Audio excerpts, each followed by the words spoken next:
Assalamualaikum warahmatullahi wabarakatuh. Kali ini kita akan mengisahkan ular raksasa yang muncul di pantai selatan Pulau Jawa. Ular ini memberi peringatan akan ada tsunami dahsyat yang menimpa selatan Pulau Jawa itu. Namun sebelum itu, sempatkan tulis sholawat di kolom komentar supaya komentar itu menjadi saksi kita mendapatkan syafaat dari Rasulullah nanti di akhirat. Amin. Semilir angin laut menerpa wajah keriput Pak Haji Rohman. Di usianya yang menginjak 65 tahun, ia masih setia mengarungi lautan mencari ikan untuk menghidupi keluarganya. Namun yang lebih ia banggakan adalah kesetiaannya dalam menjalankan ibadah, terutama sholat tahajud yang tak pernah ia tinggalkan selama 30 tahun terakhir.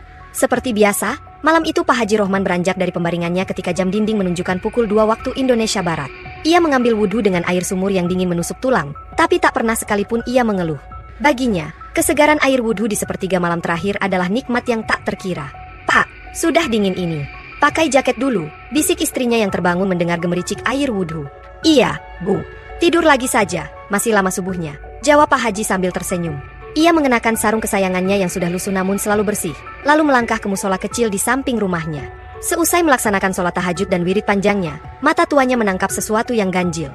Sebuah cahaya keemasan berpendar di tengah laut, menyembul di antara gelombang yang bergulung-gulung. Cahaya itu seolah memanggil-manggil, mengundangnya untuk mendekat. "Astagfirullah," gumamnya sambil mengusap mata. Cahaya itu masih ada, bahkan semakin terang. Hati kecilnya berbisik ada sesuatu yang tidak biasa. Ia teringat cerita kakeknya dulu tentang tanda-tanda keajaiban Laut Selatan, tapi belum pernah ia menyaksikannya sendiri. Tanpa menunggu fajar, Pak Haji Rohman segera menyiapkan perahunya. Biasanya ia berangkat setelah subuh, tapi kali ini berbeda. Sembari melipat sarung yang dipakainya sholat, ia berpamitan pada istrinya yang sudah terbangun lagi. "Mau kemana, Pak? Masih gelap ini," tanya Bu Hajah Fatimah dengan raut khawatir. Ia menyalakan lampu teras untuk menerangi suaminya. "Ada yang aneh di laut, Bu. Hati saya tidak tenang kalau tidak memeriksa," jawabnya sambil mengenakan topi nelayan usangnya. "Tapi tidak biasanya Bapak melaut sepagi ini."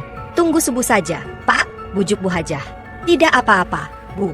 Saya sudah biasa di laut. Doakan saja." "Bismillah dulu, Pak. Hati-hati. Ini bawa bekal air sama roti." Bu Hajah menyodorkan tas kecil berisi perbekalan. Pak Haji mengambil lentera dan dayung dari gudang kecilnya.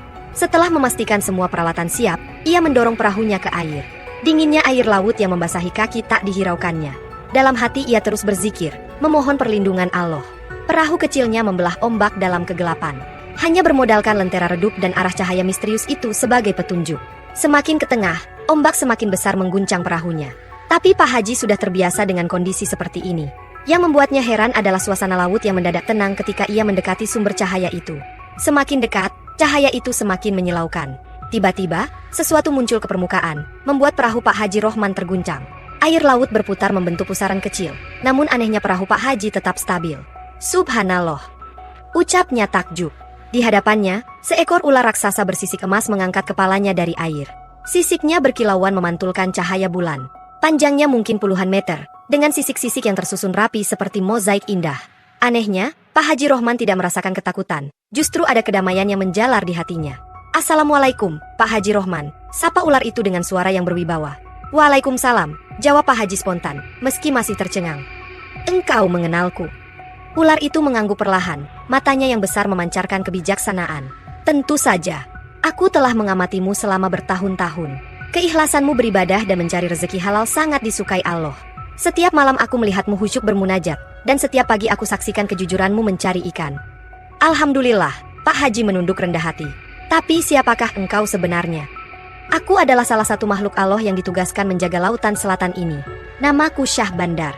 Allah menciptakan berbagai makhluk yang tidak kalian ketahui, sebagaimana disebutkan dalam Al-Quran. Kami para penjaga laut bertugas menjaga keseimbangan alam dan menguji keimanan manusia." Pak Haji Rohman mengangguk membenarkan. Ia teringat ayat yang menyebutkan bahwa Allah menciptakan apa yang tidak diketahui manusia. Tangannya bergetar memegang tepian perahu, terharu dengan keajaiban yang Allah perlihatkan padanya. "Aku menemuimu karena ada sesuatu yang harus kusampaikan," lanjut Syah Bandar. "Allah telah memerintahkanku untuk memberimu amanah. Sebuah tugas mulia yang hanya diberikan kepada hamba-hambanya yang terpilih." Cahaya keemasan kembali berpendar, kali ini lebih terang dari sebelumnya. Pak Haji Rohman memejamkan mata, merasakan kehangatan yang merasuk ke dalam dadanya. Di tengah deburan ombak dan hembusan angin laut, sebuah kisah baru akan dimulai dari pertemuan tak terduga ini. Hatinya bergetar mengingat firman Allah, "Dan tidak ada yang mengetahui tentara Tuhanmu melainkan Dia sendiri." Al-Muddatsir 31.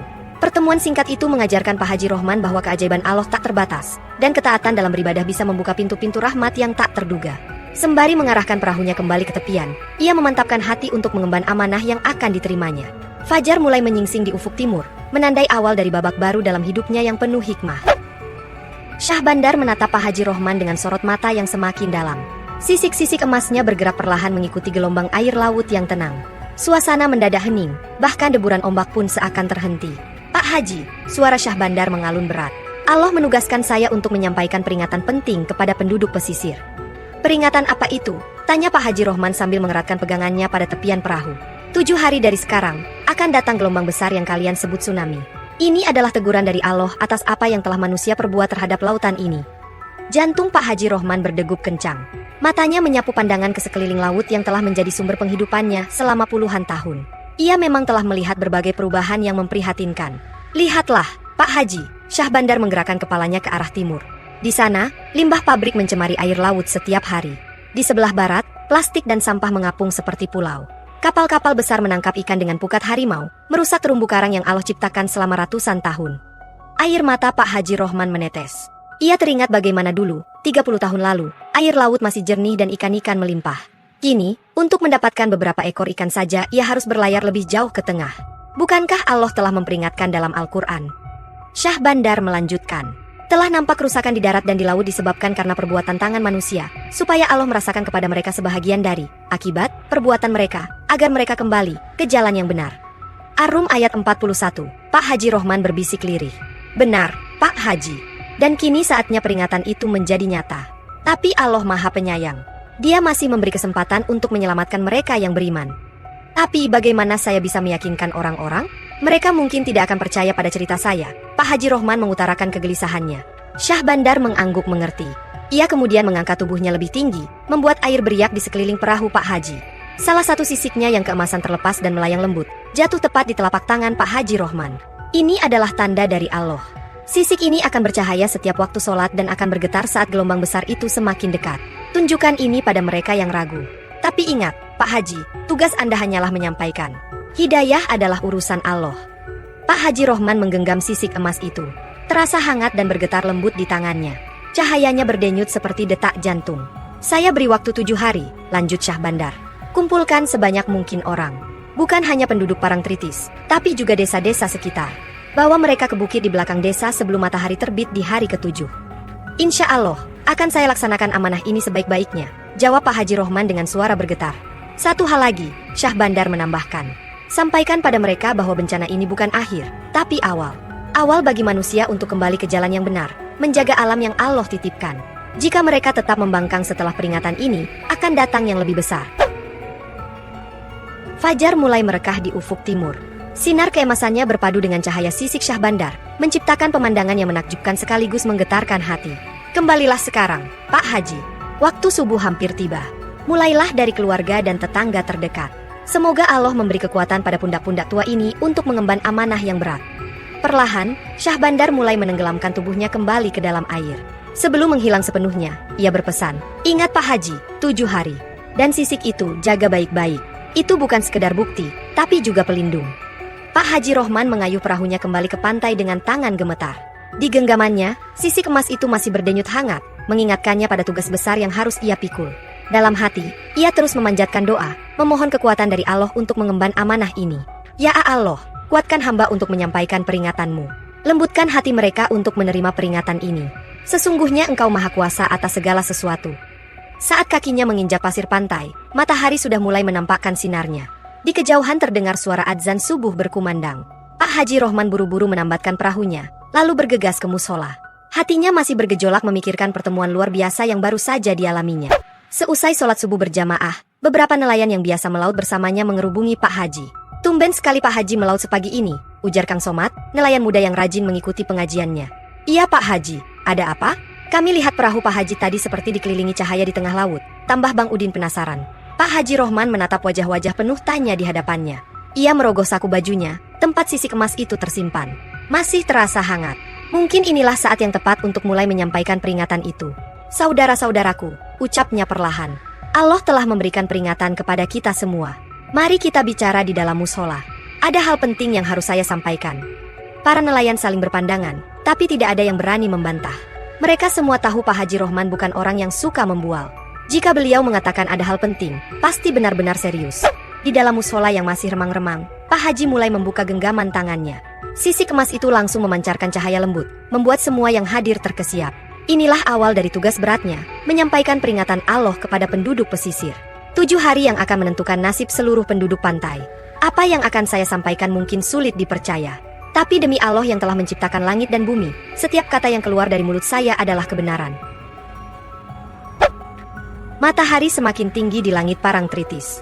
Pak Haji Rohman berjalan dari satu rumah ke rumah lain, dari warung ke warung, bahkan mendatangi para pedagang di sepanjang pantai. Sisik emas pemberian Syah Bandar tergenggam erat di tangannya, berkilau setiap kali ia tunjukkan sebagai bukti. Tsunami? Haha, Pak Haji kebanyakan baca dongeng ini, ejek Karyo, pemilik warung seafood terbesar di pantai. Mana ada ular bisa bicara? Sudah tua mulai pikun kali. Tawa mengejek terdengar dari pengunjung warung. Pak Haji Rohman hanya tersenyum, teringat pesan Syah Bandar bahwa hidayah adalah urusan Allah. Pak Haji, saya hormati Bapak sebagai sesepuh di sini. Tapi cerita ini terlalu mengada-ada, ujar Pak Lurah dalam pertemuan desa. Kita tidak bisa membuat warga panik dengan cerita hayalan. Tapi Pak Lurah, sisik ini buktinya. Pak Haji menunjukkan sisik emas yang bercahaya. Allah memberikan tanda ini. Bisa saja itu cuma perhiasan emas biasa, potong salah satu perangkat desa. Mungkin Pak Haji ditipu orang yang mau bikin kekacauan. Di hari ketiga, fitnah mulai beredar. Ada yang bilang Pak Haji Rohman sudah gila. Ada yang menyebarkan rumor bahwa ia bekerja sama dengan developer yang ingin membeli tanah murah dengan menakut-nakuti warga. Bahkan ada yang menuduhnya sesat karena mengaku bertemu makhluk gaib. Sabar, Pak, hibur Bu Hajah Fatimah saat suaminya pulang dengan wajah lelah. Nabi Nuh saja butuh puluhan tahun untuk meyakinkan umatnya. Alhamdulillah, Bu. Allah masih memberi kesehatan untuk menyampaikan peringatan ini. Tinggal 4 hari lagi. Secercah harapan muncul ketika Pak Haji mengunjungi pesantren Al-Hidayah di desa sebelah. Kiai Hamid, pengasuh pesantren yang terkenal dengan ilmu dan kebijaksanaannya, mendengarkan cerita Pak Haji dengan seksama. Subhanallah, ucap Kiai Hamid sambil mengamati sisik emas yang bercahaya. Sisik ini bergetar setiap waktu sholat dan memancarkan nur yang berbeda. Ini bukan benda biasa. Apa Kiai percaya dengan cerita saya? Tanya Pak Haji Rohman penuh harap. Dalam Al-Quran dan Hadits, banyak kisah tentang peringatan Allah melalui tanda-tanda di alam. Yang kita butuhkan adalah hati yang bersih untuk melihatnya, jawab Kiai Hamid. Saya akan bantu Pak Haji menyampaikan peringatan ini. Dukungan Kiai Hamid membawa perubahan besar. Para santri mulai membantu menyebarkan peringatan ke desa-desa sekitar. Beberapa kiai dan ustadz lokal juga mulai mengangkat tema kerusakan alam dalam pengajian mereka. Pak Haji tidak sendiri, ujar Gus Mahmud, putra Kiai Hamid yang juga hafidz Quran. Kami para santri siap membantu mengevakuasi warga ke bukit jika saatnya tiba. Namun penolakan tetap ada. Sore itu, sekelompok pemuda menghadang Pak Haji di jalan. Wahai, tukang fitnah! Gara-gara ocehanmu, wisatawan pada kabur. Mau matikan usaha kami? Bentak salah satu dari mereka. Anak-anakku, Bapak tidak bermaksud menakut-nakuti. Ini peringatan dari Allah. Halah, omong kosong. Kalau tsunami tidak datang, kami gantung Pak Haji di pohon kelapa. Pak Haji Rohman hanya tersenyum dan berlalu. Dalam hati ia berdoa, Ya Allah, bukakanlah hati mereka. Selamatkanlah mereka semua. Malam harinya di musola, setelah mengimami sholat Isya, Pak Haji duduk bersama jamaah yang masih percaya padanya. Sisik emas di tangannya bergetar lebih kuat.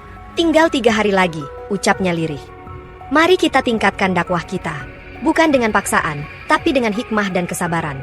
Pak Haji, bagaimana kalau besok kita kumpulkan anak-anak TPQ, usul Ustadz Farid. Mungkin melalui anak-anak, hati orang tua mereka bisa tersentuh. Ide bagus. Dan jangan lupa, setiap selesai sholat, perbanyak doa untuk keselamatan penduduk desa kita. Di tengah kegelapan malam, cahaya sisik emas itu menerangi musola, seperti mengingatkan bahwa pertolongan Allah selalu dekat dengan orang-orang yang sabar. Pak Haji Rohman mengangkat tangannya, berdoa dengan linangan air mata. Ya Allah, jika tsunami ini memang takdirmu, mudahkanlah kami menyelamatkan sebanyak mungkin saudara kami. Bukalah hati mereka untuk menerima peringatan MU. Sesungguhnya Engkau Maha Pengasih lagi Maha Penyayang. Keesokan harinya, sesuai usul Ustadz Farid, mereka mengumpulkan anak-anak TPQ di musola. 50 lebih anak-anak duduk dengan rapi, mendengarkan Pak Haji Rohman bercerita tentang kekuasaan Allah dan pentingnya menjaga alam. Anak-anakku yang soleh dan solehah, Pak Haji memulai dengan lembut. Tahukah kalian kenapa Allah menciptakan laut yang begitu luas? Tahu, seru mereka serempak. Untuk tempat ikan dan hewan laut, Pak Haji. Untuk rezeki manusia, tambah yang lain. Benar sekali. Tapi sekarang, coba lihat pantai kita. Banyak sampah berserakan, ikan-ikan berkurang, air laut tercemar. Bagaimana perasaan kalian melihat itu? Sedih, Pak Haji, jawab Aisyah, gadis kecil berkerudung pink. Kemarin saya lihat ada penyu mati karena makan plastik. Pak Haji mengeluarkan sisik emas yang langsung berkilau terang, membuat anak-anak terkagum-kagum. Ia menceritakan pertemuannya dengan Syahbandar dengan cara yang bisa dipahami anak-anak. Mata mereka berbinar-binar mendengar kisah ular raksasa bersisik emas yang bisa berbicara. Kalau begitu, kita harus segera memberitahu orang tua ya, Pak Haji, tanya Ahmad, putra pemilik warung yang kemarin mengejek Pak Haji. Iya, nak. Ceritakan pada orang tua kalian. Ingatkan mereka untuk menjaga laut dan lingkungan kita. Dan yang paling penting, ajak mereka mengungsi ke bukit sebelum subuh lusa.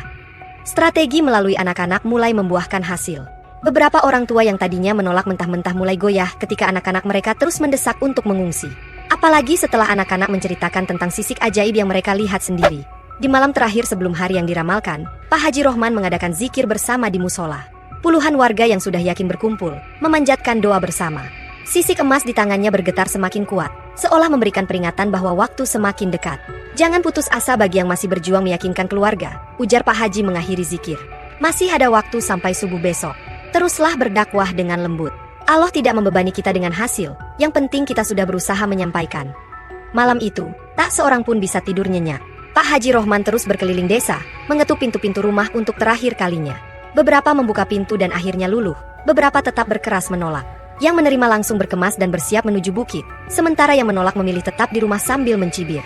Semoga Allah melindungi mereka semua, doa Pak Haji dalam setiap langkahnya. Sisik emas dalam genggamannya terus bergetar, menandakan bahwa takdir Allah akan segera terjadi saat fajar menyingsing.